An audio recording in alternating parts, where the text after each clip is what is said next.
सावन सोमवार की पवित्र और पौराणिक कथा है। इस कथा को आप जरूर से जरूर सुनिएगा। अगर आप भगवान भोलेनाथ को आप अगर चाहते हैं तो इस कथा में बने रहिए और हमारे YouTube चैनल मेरे शिव शंकर को कृपया सब्सक्राइब कर दे और आगे बने रहे इस वीडियो में। श्रावण सोमवार की कथा के अनुसार अमरपुर नगर में एक धनी व्यापारी रहता था। दूर दूर तक उसका व्यापार फैला हुआ था। नगर में उस व्यापारी का सभी लोग मान सम्मान करते थे। इतना सब कुछ होने पर भी वह व्यापारी अंतर्मन से बहुत दुखी था, क्योंकि उस व्यापारी का कोई पुत्र नहीं था। दिन रात उसे एक ही चिंता सताती रहती थी। उसकी मृत्यु के बाद उसके इतने बड़े व्यापार और धन संपत्ति को कौन संभालेगा। पुत्र पाने की इच्छा से वह व्यापारी प्रति सोमवार भगवान शिव की व्रत पूजा किया करता था। सायंकाल को व्यापारी शिव मंदिर में जाकर भगवान शिव के सामने घी का दीपक जलाया करता था। उस व्यापारी की भक्ति देखकर एक दिन पार्वती जी ने भगवान शिव से कहा, हे प्राणनाथ, यह व्यापारी आपका सच्चा भक्त है।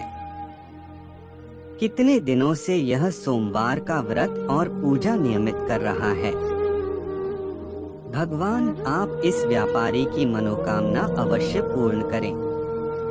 भगवान शिव ने मुस्कुराते हुए कहा, हे पार्वती, इस संसार में सबको उसके कर्म के अनुसार फल की प्राप्ति होती है। प्राणी जैसा कर्म करते हैं उन्हें वैसा ही फल प्राप्त होता है। इसके बावजूद पार्वती जी नहीं मानी। उन्होंने आग्रह करते हुए कहा, नहीं प्राणनाथ, आपको इस व्यापारी की इच्छा पूरी करनी ही पड़ेगी। यह आपका अनन्य भक्त है। प्रति सोमवार आपका विधिवत व्रत रखता है और पूजा अर्चना के बाद आपको भोग लगाकर एक समय भोजन ग्रहण करता है। आपको इसे पुत्र प्राप्ति का वरदान देना ही होगा। पार्वती जी का इतना आग्रह देखकर भगवान शिव ने कहा, तुम्हारे आग्रह पर मैं इस व्यापारी को पुत्र प्राप्ति का वरदान देता हूँ, लेकिन इसका पुत्र 16 वर्ष से अधिक जीवित नहीं रहेगा। उसी रात भगवान शिव ने स्वप्न में उस व्यापारी को दर्शन देकर उसे पुत्र प्राप्ति का वरदान दिया और उसके पुत्र के 16 वर्ष तक जीवित रहने की बात भी बताई। भगवान के वरदान से व्यापारी को खुशी तो हुई, लेकिन पुत्र की अल्पायु की चिंता ने उस खुशी को नष्ट कर दिया। व्यापारी पहले की तरह सोमवार का विधिवत व्रत करता रहा। कुछ महीने पश्चात उसके घर अति सुंदर पुत्र उत्पन्न हुआ। पुत्र जन्म से व्यापारी के घर में खुशियां भर गईं। बहुत धूमधाम से पुत्र जन्म का समारोह मनाया गया।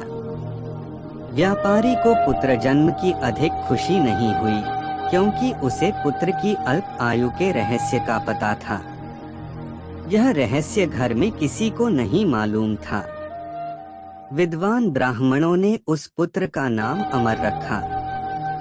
जब अमर 12 वर्ष का हुआ तो शिक्षा के लिए उसे वाराणसी भेजने का निश्चय हुआ।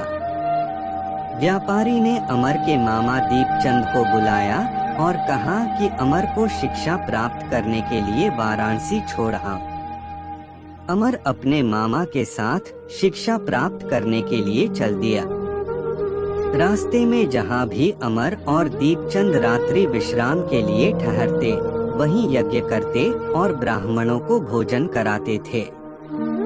लंबी यात्रा के बाद अमर और दीपचंद एक नगर में पहुँचे।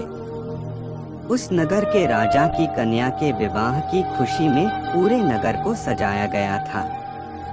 निश्चित समय पर बारात आ गई, लेकिन वर का पिता अपने बेटे के एक आंख से काने होने के कारण बहुत चिंतित था। उसे इस बात का भय सता रहा था कि राजा को इस बात का पता चलने पर कहीं वह विवाह से इनकार न कर दे।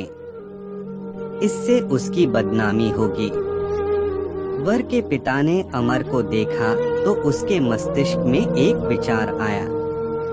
उसने सोचा, क्यों न इस लड़के को दूल्हा बनाकर राजकुमारी से विवाह करा दूं? विवाह के बाद इसको धन देकर विदा कर दूंगा और राजकुमारी को अपने नगर में ले जाऊंगा। वर के पिता ने इसी संबंध में अमर और दीपचंद से बात की। दीपचंद ने धन मिलने के लालच में वर के पिता की बात स्वीकार कर ली। अमर को दूल्हे के वस्त्र पहनाकर राजकुमारी चंद्रिका से विवाह करा दिया गया। राजा ने बहुत सा धन देकर राजकुमारी को विदा किया। अमर जब लौट रहा था तो सच नहीं छिपा सका और उसने राजकुमारी की ओढ़नी पर लिख दिया, राजकुमारी चंद्रिका, तुम्हारा विवाह तो मेरे साथ हुआ था। मैं तो वाराणसी में शिक्षा प्राप्त करने जा रहा हूँ। अब तुम्हें जिस नवयुवक की पत्नी बनना पड़ेगा वह कान्हा है। जब राजकुमारी ने अपनी ओढ़नी पर लिखा हुआ पढ़ा तो उसने काने लड़के के साथ जाने से इनकार कर दिया। राजा ने सब बातें जानकर राजकुमारी को महल में रख लिया। उधर अमर अपने मामा दीपचंद के साथ वाराणसी पहुंच गया। अमर ने गुरुकुल में पढ़ना शुरू कर दिया। जब अमर की आयु 16 वर्ष पूरी हुई तो उसने एक यज्ञ किया। यज्ञ की समाप्ति पर ब्राह्मणों को भोजन कराया और खूब अन्न वस्त्र दान किए। रात को अमर अपने शयन कक्ष में सो गया। शिव के वरदान के अनुसार शयनावस्था में ही अमर के प्राण पखेरु उड़ गए। सूर्योदय पर मामा अमर को मृत देखकर रोने पीटने लगा। आसपास के लोग भी एकत्र होकर दुख प्रकट करने लगे। मामा के रोने विलाप करने के स्वर समीप से गुजरते हुए भगवान शिव और माता पार्वती ने भी सुने। पार्वती जी ने भगवान से कहा, प्राणनाथ, मुझसे इसके रोने के स्वर सहन नहीं हो रहे। आप इस व्यक्ति के कष्ट अवश्य दूर करें। पार्वती जी के साथ अदृश्य रूप में समीप जाकर अमर को देखा तो पार्वती जी से बोले, पार्वती, यह तो उसी व्यापारी का पुत्र है। मैंने इसे 16 वर्ष की आयु का वरदान दिया था। इसकी आयु तो पूरी हो गई। पार्वती जी ने फिर भगवान शिव से निवेदन किया, हे प्राणनाथ, आप इस लड़के को जीवित करें, नहीं तो इसके माता पिता पुत्र की मृत्यु के कारण रो रो कर अपने प्राणों का त्याग कर देंगे। इस लड़के का पिता तो आपका परम भक्त है। वर्षों से सोमवार का व्रत करते हुए आपको भोग लगा रहा है। पार्वती जी के आग्रह करने पर भगवान शिव ने उस लड़के को जीवित होने का वरदान दिया और कुछ ही पल में वह जीवित होकर उठ बैठा। शिक्षा समाप्त करके अमर मामा के साथ अपने नगर की ओर चल दिया। दोनों चलते हुए उसी नगर में पहुँचे जहां अमर का विवाह हुआ था। उस नगर में भी अमर ने यज्ञ का आयोजन किया। समीप से गुजरते हुए नगर के राजा ने यज्ञ का आयोजन देखा। राजा ने अमर को तुरंत पहचान लिया। यज्ञ समाप्त होने पर राजा अमर और उसके मामा को महल में ले गया और कुछ दिन उन्हें महल में रखकर बहुत सा धन वस्त्र देकर राजकुमारी के साथ विदा किया। रास्ते में सुरक्षा के लिए राजा ने बहुत से सैनिकों को भी साथ भेजा।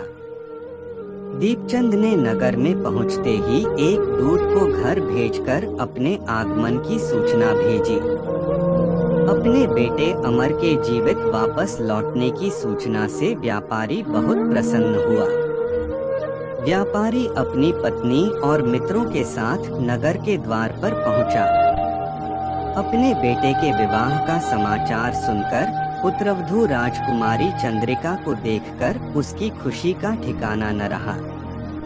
उसी रात भगवान शिव ने व्यापारी के स्वप्न में आकर कहा, हे श्रेष्ठी, मैंने तेरे सोमवार के व्रत करने और व्रत कथा सुनने से प्रसन्न होकर तेरे पुत्र को लंबी आयु प्रदान की है। व्यापारी बहुत प्रसन्न हुआ।